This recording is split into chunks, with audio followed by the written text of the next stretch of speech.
How hot is it? 100? Yeah, 100. Feels like 300. At least you're not wearing a backpack, and I got your whole perks in my school bag.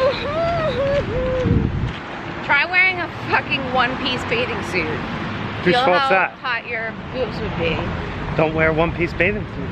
If I wore a two-piece bathing suit, it would still be as hot. Try carrying 40 pounds of boobs on you. Try carrying 10 pounds of dick on you. You wouldn't know. I wouldn't know what. What 10 pounds of dick feels like. Yes, you would. That's your vagina. You beep it at, pussy. No, this green light will eventually turn green. It's literally over 100 degrees right now, right? I feel like a fried egg. This black top, it's 100. Don't you think? It's a what? 100? It's 100 degrees. It's probably 150. I wish our phones could tell the temperature. It's got to be 100. Stand right here carefully. 93. Ask Siri what the heat index is. Siri, my dirty husband's a whore. Nah! 107. Jesus, let's go. Follow me. Follow me. Ugh, took too long. Oh, let's go. Yeah, I'm waiting for your fucking 40-pound boobs. Hey, how you cross the street? I'm waiting for your giant heavy tits to cross the road. That's mean. Would you rather still be waiting there? No, more often than not, I'm the person driving the car that's almost gonna hit the asshole that walks across the street like that. You're the one about to get hit. Look at all these bus butts. Look at all your butts. Look at all these bus butts. Bus butts. Oh, that feels nice. I'm like done. I can't believe the heat index is actually 107 degrees right now. Oh my god, the heat index. Trippy, saw it. No, it's sugary. Don't spit sugar at me. Don't. Stop. I'm gonna be sticky. That's what she said. 107 degrees. She's a lobster girl. Was it ever 107 degrees? And look, a weeping willow. yeah, it's weepy, all right. Yay. So weepy. Reminds me of being a kid, but this one's really like skinny. It was 107 to goddamn degrees. 107 to goddamn degrees. Degrassi? I'm gonna go into a pool faster than you are. Yeah, right. I'll jump in this pond right now. I feel like that's maybe a gross thing to do. I mean, you don't know how deep it is. I can see the bottom. Did it at Coachella.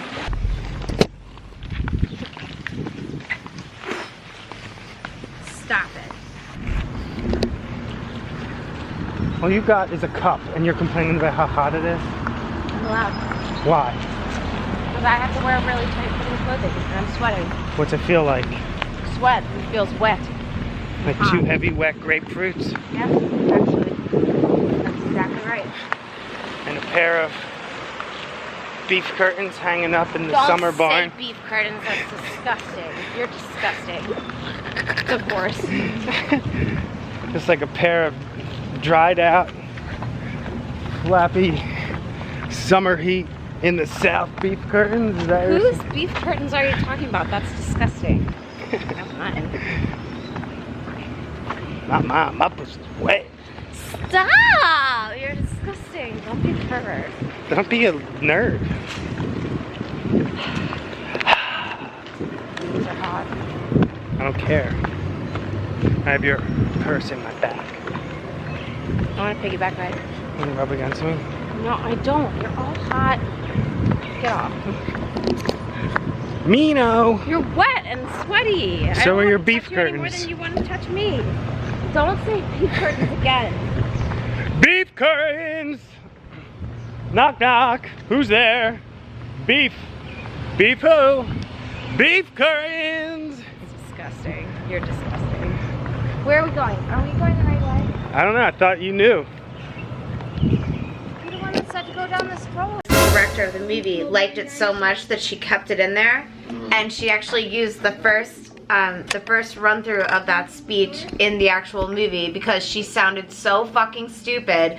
But it was authentic stupidity because she was a 16-year-old California girl that didn't know how to pronounce Haitians, so she called it the Haitians. So she said, if the Haitians want to come, you know, you just go to the dining room, rearrange some things, and we could totally party with the Haitians.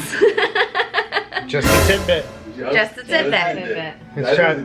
Okay. Let's try to challenge her one more time. Just a tidbit. Saved by the Bell. Oh, no, that's a show. That doesn't count. No, movies. Doesn't count? Movies. Can't do Saved by the Bell. You're gonna have to eventually branch out into TV. I could, but do a movie instead. Baby steps. So yeah, baby steps. Movies are my wheelhouse. So. Just a tidbit. What? Willy Wonka and the Chocolate Factory. Which one? The first. I know what she's gonna say. Oh, you just hit my sweet spot. I know one of my no pun intended. No. Sexual. No, Willy Wonka. One of my Not sexual. One of my favorite tidbits. Stop it. One of my favorite tidbits about film history. This is a tidbit, not a tid long. Can you shut your mouth? Doompity. Gene Wilder didn't like the idea of being tid long. Hey, Gene Wilder didn't like the idea of being a childhood hero, so he wanted to play the role in sort of a dark cast on this character of Willy Wonka. He didn't want to be like this charming, candy factory guy with like this big smiley face. And he only agreed to accept the role if he could play it in a darker angle.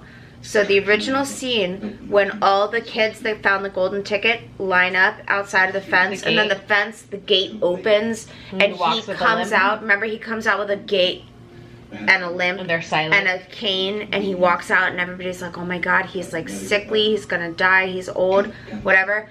And then he plants his cane in the ground and then does a front-facing somersault and stands up and goes like this. And they all applaud. Gene Wilder said that if he wasn't allowed to do that, then he wouldn't have taken the part, because he wanted everyone in the audience to know that they could never know what to expect from him as a character. And if he wasn't allowed to do that, he would have never accepted the role. Just a tidbit. Just a tidbit. Yay! Cakey, just a tidbit. I like One more. Last one. Just a tidbit.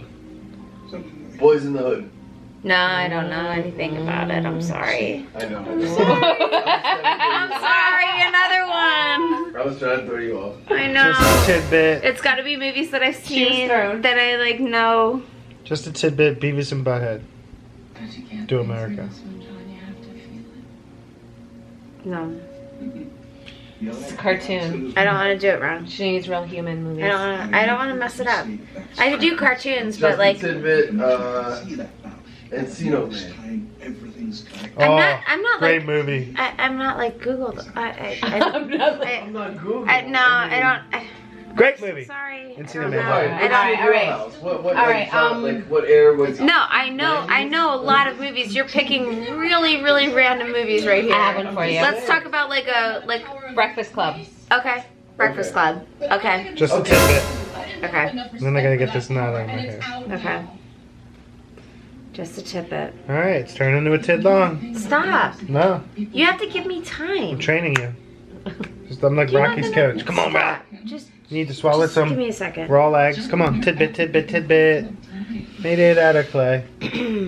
What movie is it John again? Hughes, who was the writer and maybe the director of Breakfast Club, hated Judd Nelson, who played Bender, so much that there was supposed to be a sequel in the mix, and it was supposed to come out every 10 years, a la Before Sunrise, A la carte. After Sunrise, Before Sunset. You know, like John Lakers thing that was every 10 years. Do you guys know those movies? Yeah. Whatever. There was supposed to be a Breakfast Club 10 years later, and the reason that it was canceled was because Judd Nelson is a method actor, and he was such a piece of shit on the set of the Breakfast Club that he would make Molly Ringwald cry every single day, and got to the point where John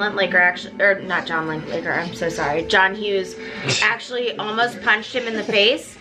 and almost fired him and started the movie from the very beginning because he hated that guy so much, and they couldn't even walk the red carpet together because he was such an asshole. But it was method acting, so like maybe he wasn't that big of an asshole, but like Judd Nelson is the reason that there wasn't a Breakfast Club 2 10 years later. Damn! Just a tidbit.